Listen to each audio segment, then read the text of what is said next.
Welcome. If you want to block ads in your HUAWEI P20 Lite, for the first you have to open the Play Store and get Opera Mini browser. And I'm going to show you how easy you can block the ads with this browser, so let's get it.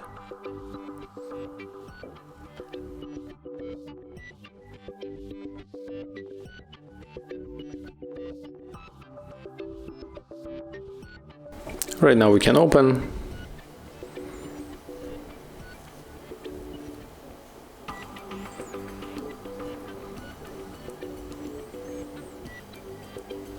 Accept the permission.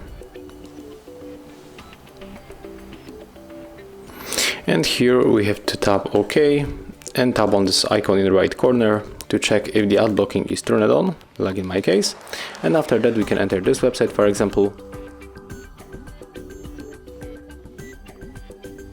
As you can see here, we got the notification that the first ads were blocked, and it's thanks to the partnership with the AdBlock Plus. So right now, when we scroll down the page, we cannot find here any ads, as you can see. And when we click here back one more time, we can check how many ads were blocked. Oh, sorry, one more time. So it's very easy, you don't have to connect any external application. Thank you guys for watching, leave thumbs ups, comments and subscribe to our channel.